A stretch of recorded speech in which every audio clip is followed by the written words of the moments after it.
Hello, नमस्कार दोस्तों। हाय, मैं हूँ अंशु और आप मेरे साथ सुन रहे हैं मेरी ही लिखी हुई कहानियाँ। और आज मैं आप लोगों को सुनाने वाली हूँ इश्क गुलाबी भाग 10। डैड, चिल करिए ना। आपकी बीबी को ऐसे ही बकबक करने की आदत है। लाइए, मैं आपका सर दबाती हूँ। परीक्षिता उसका सर को दबाने लग जाती है। नीरज सुकून से अपनी आंखें बंद कर लेता है। सब सुनाई दे रहा है हमें। तुम्हारी नज़रों में दुनिया से सबसे खराब इंसान हम ही है ना? धानी गुस्सा होते हुए बोलती है। अरे नहीं नहीं मदर इंडिया, डैड की नज़रों में सबसे इंसान आप ही है और मेरी नज़रों में सबसे अच्छे इंसान है ना डैड? लगता है तुम्हें मार खाए हुए बहुत दिन हो गए, तभी तुम सांप के बिल में हाथ डालती रहती हो। नीरज परीक्षिता के समझाने के उद्देश्य से बोलता है। डैड, अब कुछ ज़्यादा नहीं डरती हो अपनी बीबी से? हस्बैंड को वाइफ से डर कर रहना चाहिए। ये क्या लॉजिक है? यही लॉजिक होता है और इसी से शादी टिकती है। धानी दोनों को घूरते हुए किचन में चली जाती है। तो डैड, मेरा भी हस्बैंड मुझसे डरेगा? डरना तो चाहिए। तो डैड, मुझे भी शादी करनी है। एक डरने वाला हस्बैंड तो मैं भी डिज़र्व करती हूँ ना।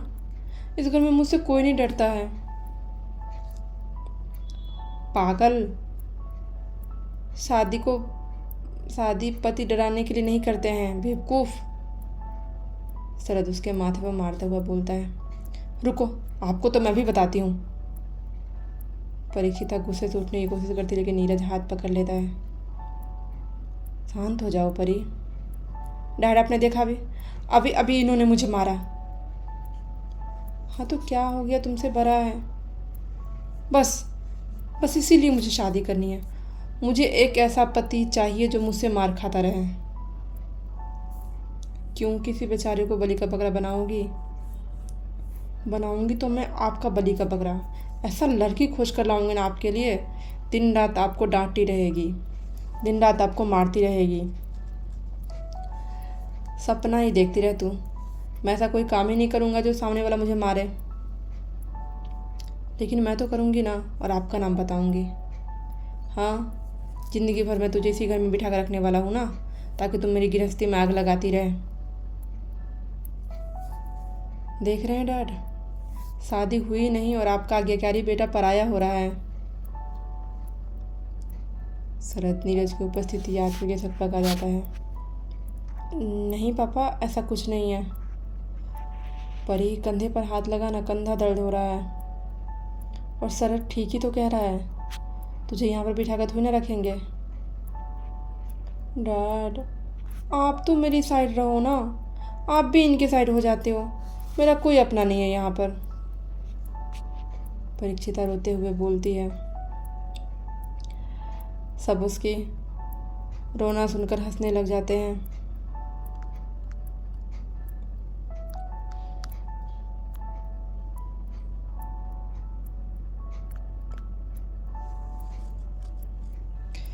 क्या हो गया, अब क्या कर दिया सबने? आराधना जी उसका रोना सुनकर आती है। दादी, बस आप ही मेरी अपनी हैं और आप मेरे सास ससुर मेरे पति सब अपने होंगे। यहाँ पर सबके सब पर आए हैं। इधर आ। नीरज हाथ फैलाता है तो उसी ने से लग जाती है। शरद, नहीं बाबा, मैं ठीक हूँ। आ। नीरज के इशारा करने पर शरद भी नीरज के बगल में बैठते हुए कंधे पर अपना सर रख लेता है। नीरज दोनों के सर पर अपने हाथ रख लेता है। उसकी आंखों के सामने एक धुंधला सा साया चलने लग जाता है। मैं तुम्हें बुला रहा हूँ, तुम्हें सुनाई नहीं दे रहा है? 5-6 साल का बच्चा ढीठ बनकर नीरज को देख रहा था। इधर आओ। नो वे, इन दोनों को आप साइड करो तभी मैं आऊँगा। क्यों? तुम आओ ना, तुम्हारा जगह खाली है। नो, ये लोग मेरी जगह लेकर बैठे हुए हैं। निधांश, ये क्या बात करने का तरीका है? मेरा यही तरीका है। आप इन दोनों को हटाइए। ये दोनों नहीं हट सकते हैं। तुम्हें आना है तो आओ, नहीं तो मत आओ। नहीं, फिर मुझे नहीं आना है। निधांश, निधांश रुको, निधांश। सब उसे आवाज़ लगाते रह जाते हैं, लेकिन वो गुस्से में चला जाता है। डैड, डैड कहाँ खो गए आप? परी उसके कंधे को पकड़कर हिलाती है। कुछ नहीं, मैं फ्रेश होकर आता हूँ। अरे नाश्ता तो कर लीजिए। बस 5 मिनट में आया। नीरज उठकर ऊपर चला जाता है। सब उसके बिगड़े हुए मूड के बारे में सोचने लग जाते हैं। तभी शरद का फ़ोन बजने लग जाता है। हेलो। हाँ मम्मा, प्रणाम। खुश रहो, कैसे हो? मैं ठीक हूँ मम्मा। और आसी कैसी है? कहाँ है? फ़ोन भी नहीं करती है। कहाँ रहेगी? मोबाइल से फुर्सत मिलेगा तभी तो किसी को फ़ोन करेगी। ज़्यादा मोबाइल देखती है क्या? ये पूछ के छोड़ती कब है? परेशान हो गई हूँ मैं इसकी आदतों से। लेकिन जो तुम्हारा बाप है ना, कुछ कहने नहीं देता है। सर पर बिठा कर रखा हुआ है इसे। ईशानी अतुल को कोसते हुए बोलती है। अच्छा ये सब छोड़, ऑफिस में आज क्या हुआ है शरद? क्यों? आप ऐसा क्यों पूछ रही हैं? मिस्टर मलन वाला प्रोजेक्ट और डील कैंसिल हो गया है। हाँ मम्मा, बहुत लॉस हुआ है शरद। कुछ हुआ है क्या? शरद का मन होता है कि सब कुछ बता दे, लेकिन वो नीरज को बताए बिना कुछ बताना नहीं चाहता था। मुझे नहीं पता मम्मा क्या हुआ है। ठीक है, तुम मेरी एक बार नीरज भाई से बात करवा देना।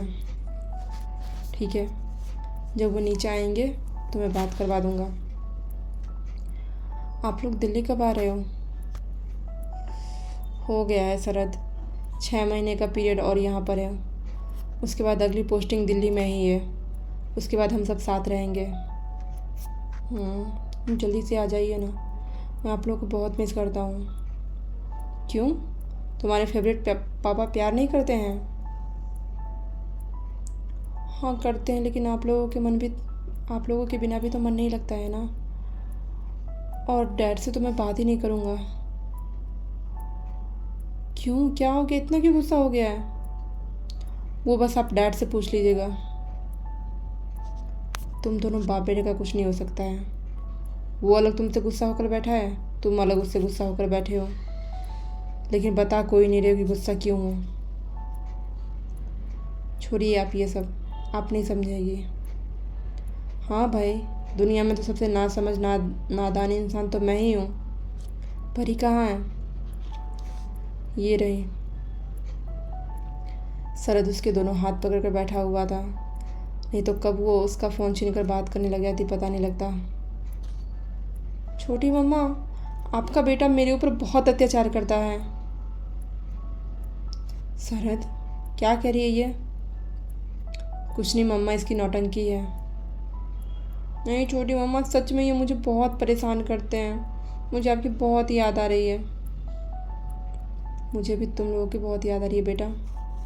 छोटी मम्मा, मैंने जो आपको लिंक भेजा था, आपको मिला? हाँ, मुझे मिल गया और मैंने तुम्हारे लिए ख़रीद कर भी रख लिया है। आई लव यू छोटी मम्मा। काश आप मेरी मम्मा होती और आपका ये बदमाश बेटा मेरी मम्मा का बेटा होता तो कितना मज़ा आता ना। ईशानी उसकी बातें सुनकर मुस्कुराने लग जाती है। अच्छा, तो मैं भी तुम्हारी मम्मा नहीं हूँ? हाँ हो ना, अब बहुत अच्छी मम्मा हूँ। चाचू को कहना हम सब उन्हें बहुत मिस करते हैं। कह दूँगी। ईशानी और परीक्षिता की बहुत पड़ती थी। दोनों बहुत देर तक बातें करते हैं। उसके बाद आराधना जी भी बातें करती हैं। धाने भी सबका हालचाल पूछती है और आने के लिए कहती है। लेकिन अतुल की नौकरी एक जगह टिक के रहने वाली नहीं थी और अपने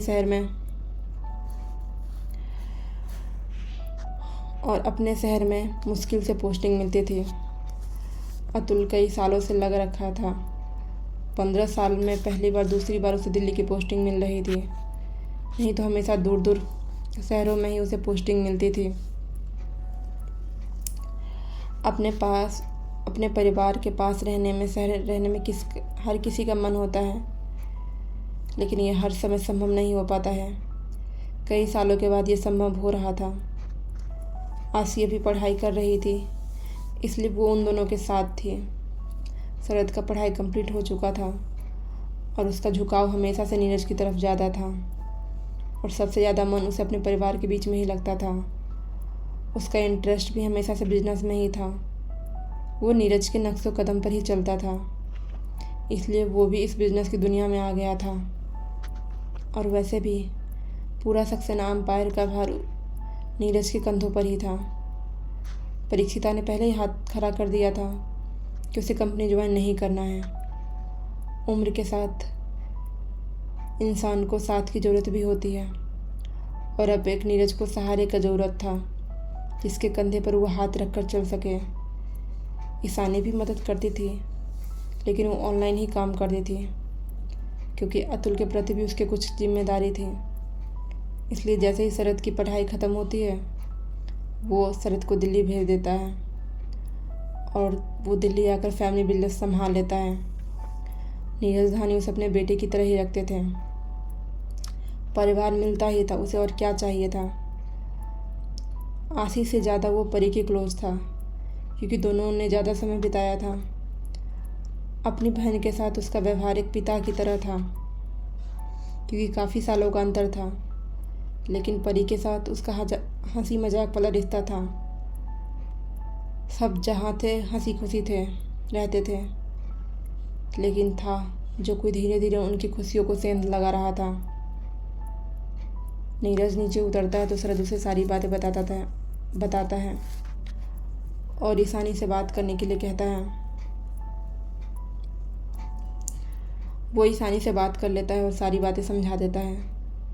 सभी शांति से बैठकर खाना खा रहे थे। डैड, मुझे कुछ करना है। देखो परी, अब तुम अपने सर पर यह शादी का भूत सवार मत कर लेना। शादी बस पति को डराने के लिए नहीं होता है, बहुत बड़ी जिम्मेदारी होती है। डैड, मेरी बात तो सुनिए कि मैं क्या कह रही हूँ। बोल। मुझे कोई काम करना है। क्या? सबके हाथ मुंह तक जाते जाते रुक जाते हैं। सब हैरानी से उसे देख रहे थे। क्या हुआ? आप लोग ऐसे क्यों देख रहे हैं मुझे? नहीं, तू ऐसे लोगों को शौक देगी तो लोग तो तुझे ऐसे ही देखेंगे ना। प्रिंसेस, तुम्हारी तबीयत ठीक है? हाँ डैड, मैं बिल्कुल ठीक हूँ। आप लोग मेरी बात को सीरियस नहीं लेते हैं।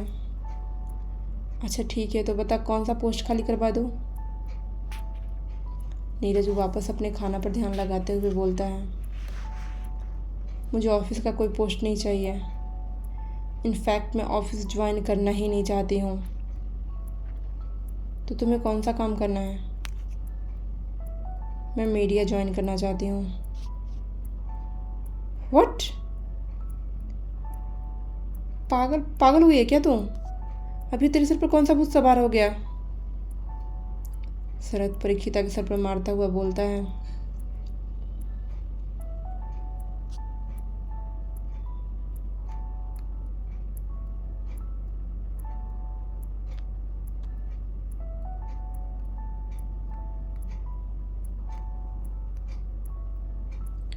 भाई, चोट लगती है मुझे।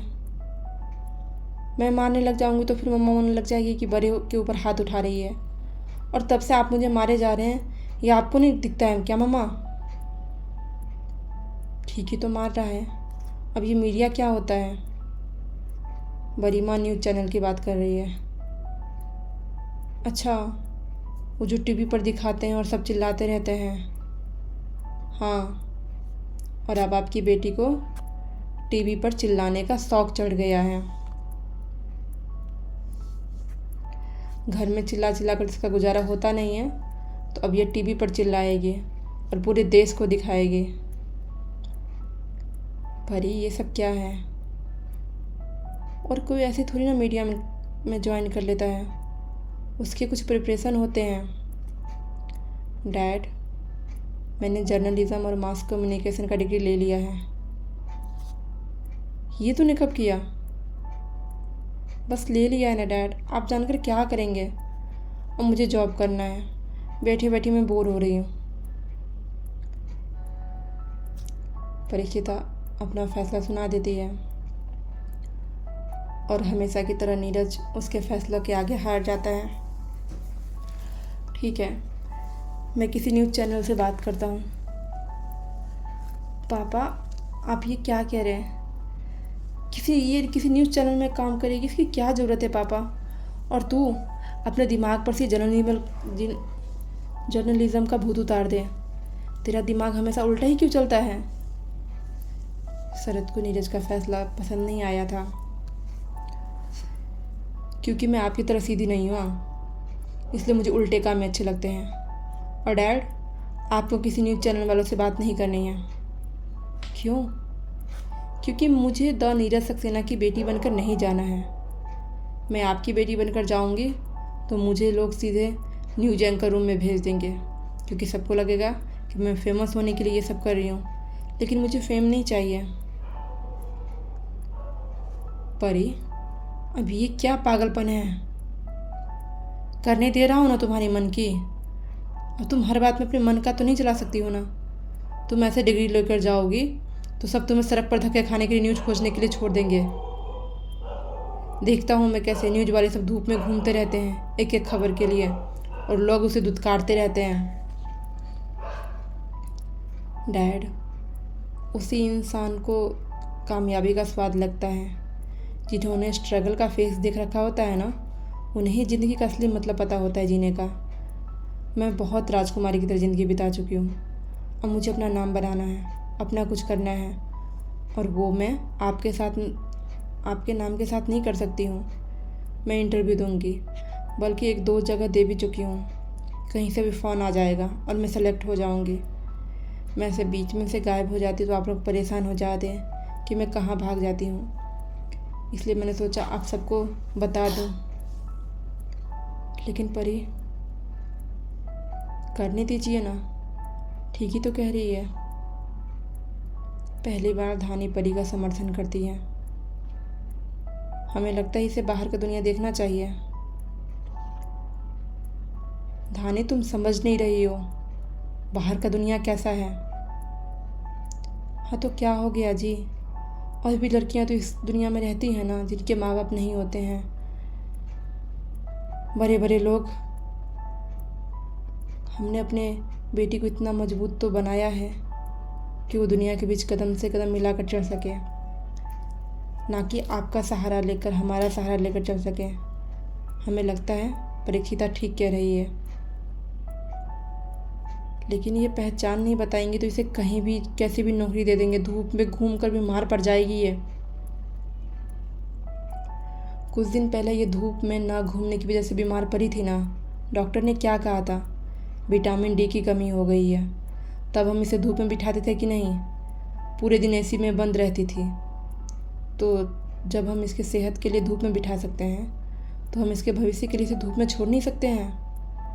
और आपको ऐसा क्यों लगता है कि धूप में ही घूमने के लिए छोड़ देंगे? पढ़ाई लिखाई किया है, कोई अच्छा सा पोस्ट भी तो दे सकते हैं। धानी, दुनिया तुम्हें जितना आसान दिखाई देता है ना, उतना आसान नहीं है। हजारों लोग ये डिग्रियां लेकर घूम रहे हैं। जब तक कोई संपर्क में नहीं होता है, तब तक कोई साधन नहीं मिलता है। अच्छा, जब आप सड़कों पर निकले थे तो आप अकेले थे कि आपके पीछे किसी का नाम था? आज निधांश अकेले ही सड़कों पर निकल रहा है ना। कौन सा आपका नाम लेकर घूम रहा है? आप लोग एक लड़की को, एक औरत को इतना कमज़ोर क्यों समझते हैं? धानी के सवाल के आगे नीरज खामोश हो जाता है। बरीमा, आप पापा की बात को नहीं समझ रहे हैं। इसे जो करना है करे ना। अपना नाम और पहचान क्यों छुपाना चाहती है? क्योंकि आप लोगों के नाम और पहचान की वजह से मुझे स्पेशल ट्रीटमेंट मिलेगी, जो मैं नहीं चाहती हूँ। भाई, मैं अपने दम पर कुछ बनना चाहती हूँ, कुछ करना चाहती हूँ। मैं एक एक कदम ऊंचाइयों पर जाना चाहती हूँ, ना कि एकदम से मैं ऊंची बिल्डिंग पर जाकर बैठ जाना चाहती हूँ। डैड, मैं काम करूँगी तो अपने मन से करूँगी, नहीं तो कुछ नहीं करूँगी। नीरज सबको देखकर सोच में डूब जाता है। उसका दिल बिल्कुल भी मान नहीं रहा था।